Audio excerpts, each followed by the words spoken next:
This is the hardest grind in Destiny 2, and not just for the time investment necessary, but mentally and emotionally, exotic class item farming will break you. I'll be honest, the grind almost made me walk away from the game for good. I spent over 50 hours in search of 4 class item combinations and still have come up empty-handed. But here's the good news.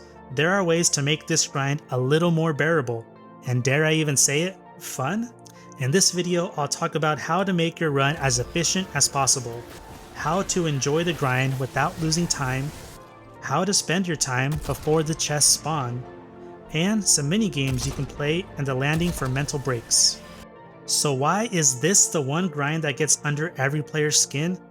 Well, for starters, you need to complete the Dual Destiny mission before you can even start farming for these items. And that mission is not completable solo, you need to have another player with you. On top of that, there are 64 possible perk combinations with no system to stop you from getting duplicates. And even with the most efficient farming method, statistically you're only able to get 4 exotic class items per hour. I've spent over 50 hours trying to collect 4 specific exotic class item combinations and have still come up empty-handed. I have 24 different exotic class items here. None of these are duplicates, I've already deleted those. In the process of recording this video, I collected 3 more, none of which are of any use to me, unfortunately. So these are the ones here that I use the most: Severance, Star Eater, Inmost Light, Spirit of Scars, Ophidian, and Syntheseps. But the 4 I'm looking for specifically are Inmost Light Syntheseps, Spirit of the Assassin Syntheseps, Eternal Warrior and Star Eater. I'm even curious to try out Severance and Syntheseps. Bungie did introduce class exotic items to Xur's inventory, but they're still very expensive at 41 strange coins, and there's nothing to stop you from getting more and more duplicates. With the right approach, you can cut your grind time down by more than 50%. Luckily, the Destiny 2 community has done the hard work for us, so shout out to Shadow Destiny 3 for his amazing work and analysis. Okay, in order to help us make this run a little bit faster, we do put on these Dune Marchers, which give us faster sprinting. It also chains a charge of damage to nearby enemies, but that's not so important. We just want to be able to run quickly, and then we take this because it has Eager Edge, which lets us jump around and platform a little bit easier. Alright, so we're in the landing now. This is where we're going to farm for our chests. And unfortunately, there's a little waiting period, about 15 to 20 seconds, where the chests haven't spawned in yet. So we do have to wait a little bit for that to happen. There's a couple things I'll show you can do in the meantime to kind of pass the time and have a little bit of fun with some challenges, but for now, let's just focus on this route. We're going to wait here until the screen flashes white, and then we can head out. So that little flash that went off, that's your signal to get going. Let's see if we have any chests right here in this first area. Looks like we do. Just got to keep an eye on the HUD, that way you don't drive by any. So that's number 1. You want to make sure to keep count, because otherwise you might miss one, or you might be looking for something that you've already found. And it looks like there's going to be one right here. Inside this little cave off to the left. Looks like there's 2. So one in the main area right here, and then we'll turn around and grab one right here, this little tucked away area. Okay, that's number 3. Hop back on the Sparrow, keep moving. So there's only 2 more chests to get.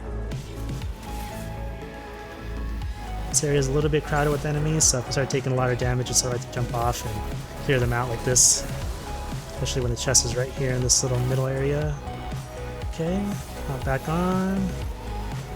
So that was number 4. There's only 1 more left. It could be over here to the left in the waterfall. It doesn't look like it. So let's speed back up. Keep moving. Keep going. Looks like it's going to be right up here to the right. So let's go ahead and pick that up. And that's the last one. I'll go ahead and splice in some other areas where the chest can spawn, but that's it for this one. And once you've collected them all, you just reload the zone, you get back to the landing, and then you have that little 15 to 20 second waiting period again in order for them to spawn once more.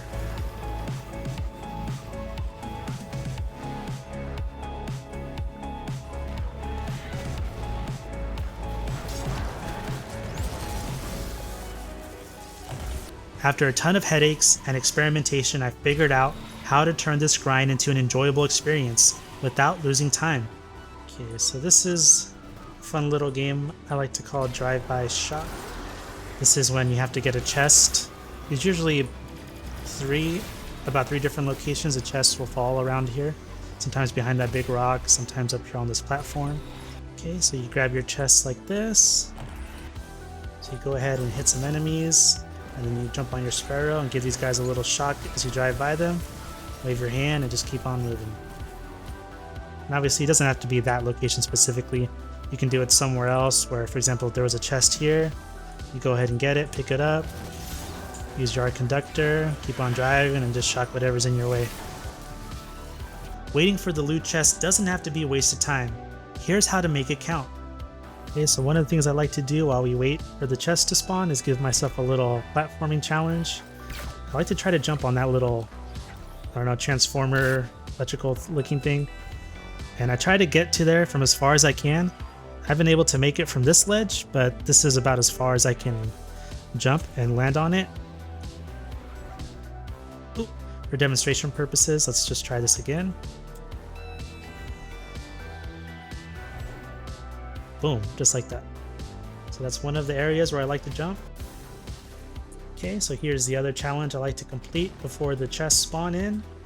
So this is like one of those floor is lava type challenges. You want to jump across all of these pink orbs here, jump onto the statue, and start circling to the left to go all the way back to where we originally started. So I'm going to go a little slow because I'm trying not to mess it up since I'm recording. So we got to the blue columns. This jump is a little bit far. You want to go just right on the corner of this little patio thing right here. And then you want to do the same and land on that corner, skipping this whole thing. Oh, looks like we overshot it.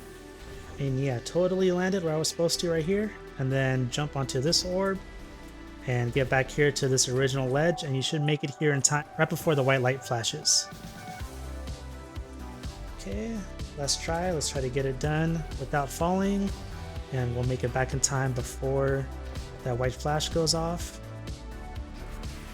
Let's go to third person. It's a little bit easier for me like that. Okay. Blue column. We made it. One more here. And then we do the far jump. Right on the corner. Okay. Oh, the flash went off, so we were a little too slow. Okay. Oh, there it is. Never mind. We still made it. I mean, we were still too slow, but you get the idea of how to get back here, so you just gotta be real quick and real precise. Good luck on that one, guys. Okay, the other option that you can do while you're up here and waiting for these chests to spawn, just go ahead and just practice some sniping skills. You can use an actual sniper rifle. I prefer to use a bow, but you just get a little bit of practice in. Plus, this helps to progress the overthrow activity itself. And you just go ahead and do this until the screen flashes white for the chests. Just like that, and then you can go ahead and go on your way and start collecting those exotic class items. This is gonna be it. I know it.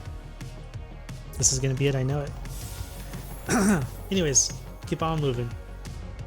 So if you don't like to use a bow, you can go ahead and see what you can snipe with your sniper rifle here. Let's see if I can get him right here. Two tap him, looks like. I'm not sure if I mentioned this in my past videos or community posts, but I just love playing Destiny 2 with some dungeon synth in the background.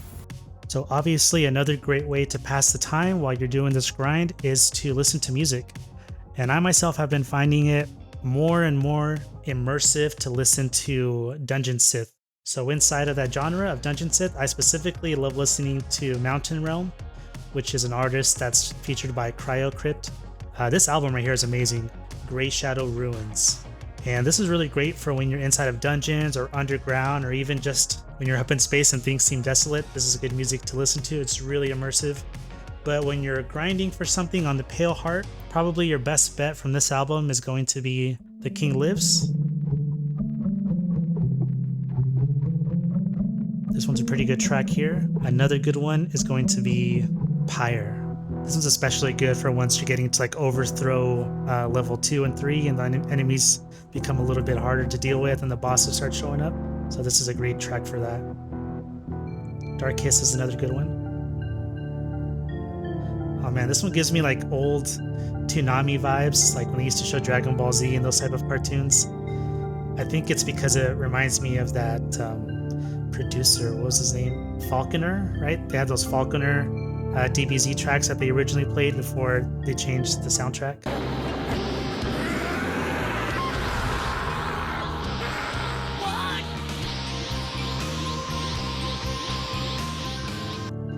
But yeah, this takes me way back.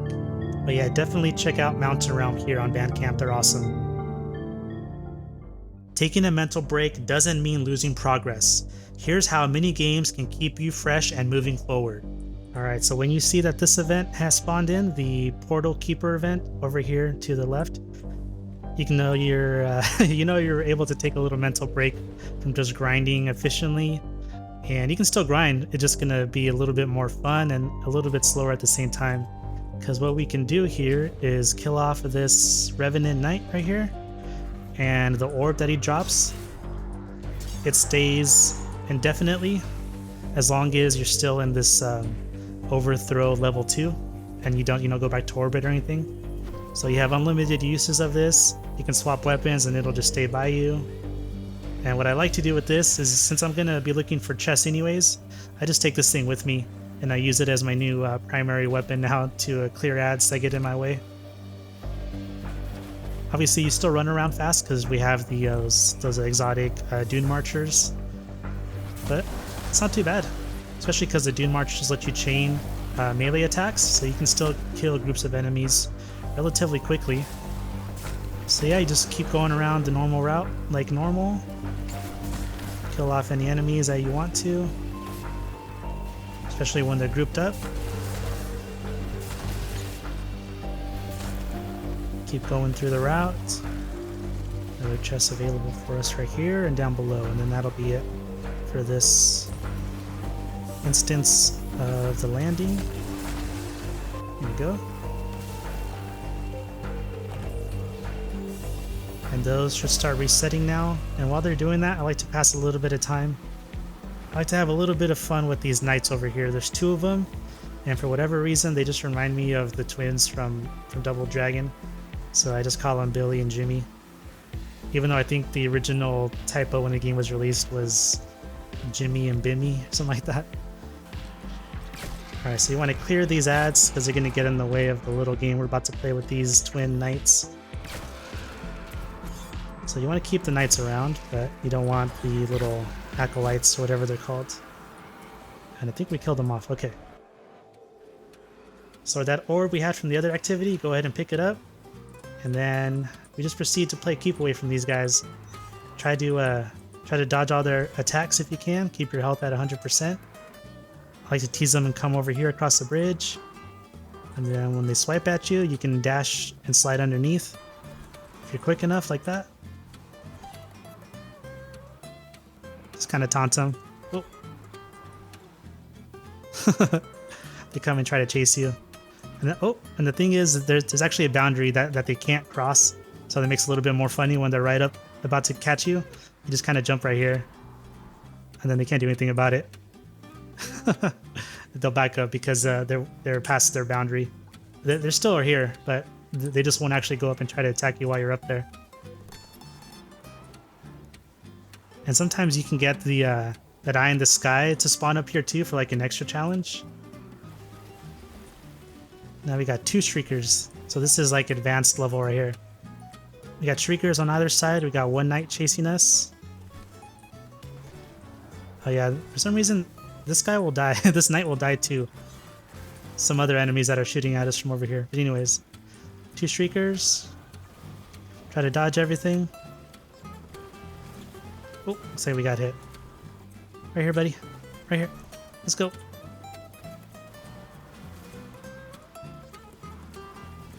Come on, buddy. You can do it. You're so close. Don't get the football. You're right there. You're right there. Oh shoot, those Shriekers. Things almost took me out. You're so close. You can do it. One more step. One more step. Nah, just kidding. Say hi to Billy for me when you see him. Yes, this is the most difficult grind in Destiny 2, and there are no shortcuts. But until Bungie releases a method for focusing specific perks, which they are working on by the way, it's up to us to make it more enjoyable. We're in this together. I'd love to know what you all do to make the exotic class item grind more entertaining, or at least more bearable, so put that down in the comments below.